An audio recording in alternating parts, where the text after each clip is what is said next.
بسم اللہ الرحمن الرحیم۔ Refusal of bail in bailable offences۔ سب سے پہلے تو میں بات کروں گا کہ جو بیلیبل offences ہیں ان میں بھی ضمانت کو خارج کیا جا سکتا ہے۔ اب دو قسم کے offences ہوتی ہیں، کچھ بیلیبل offences ہوتے ہیں اور کچھ نان بیلیبل offences ہوتے ہیں۔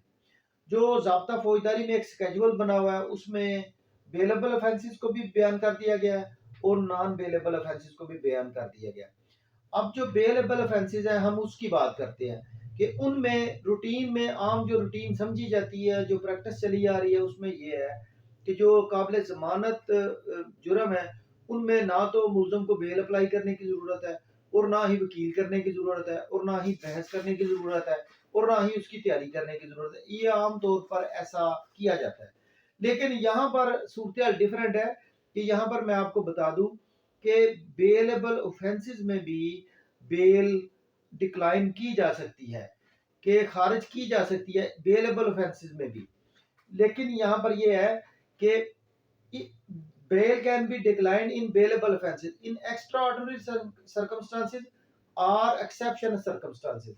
وہ چار قسم کے ایسے circumstances ہیں جن کی موجودگی میں بیلیبل offense قابل ضمانت جرم میں بھی ضمانت کو خارج کیا جا سکتا ہے۔ Number 1، where there was likelihood of absconsion of accused، جہاں پر ملزم کے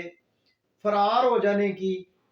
خدشہ ہو کہ اس نے اگر اس کو بیل دی تو وہ ٹرائل کے دوران پیش نہیں ہوگا بلکہ فرار ہو جائے گا۔ where there was of apprehension that the accused would tamper with the prosecution evidence، جہاں پر یہ خدشہ ہو کہ جو ملزم ہے بیل کی صورت میں وہ مدعی کی جو شہادت ہے اس کو ٹیمپرڈ کرے گا، مثال کے طور پہ کاغذات میں رد و بدل کرے گا، یا اس کے گواہان جو اس نے بطور ٹرائل کے دوران اس نے عدالت میں پیش کرنے ہیں ان کو ڈرائے دھمکائے گا، تو اس صورت میں بھی بیل اس کی خارج کی جا سکتی ہے۔ یہاں پر نمبر 3 پہ where there was danger of offense being repeated if the accused was released on bail، کہ اگر ملزم کو ضمانت پر رہا کیا جاتا ہے تو یہ خدشہ ہے بلکہ یقین ہے کہ یہ ملزم دوبارہ اس جرم کو ریپیٹ کرے گا۔ مثال کے طور پہ اگر وہ دھمکیوں کی جرم میں اندر ہے، کسی کو اس نے دھمکیاں دی تو یہ خدشہ ہے کہ اگر اس کو چھوڑا جائے گا تو یہ دھمکیاں دے گا یا ان دھمکیوں کو عملی جامہ پہنائے گا، اس صورت میں بھی نمبر 3 پہ بھی بیل کو ڈکلائن کیا جا سکتا ہے۔ where there was the accused was a previous convict، کہ عادی مجرم جو کہ بار بار ایک جرم کو ریپیٹ کرتے ہوئے اس کی سزا بھی بھگت چکا ہو لیکن وہ اس کو سزا بھگتنے کے باوجود دوبارہ اس جرم کو کرے گا، تو اس صورت میں بھی اس کی بیل کو خارج کیا جاتا ہے ان بیلیبل offences۔ یہاں پر آپ اتھارٹی نوٹ کر لیں، 2009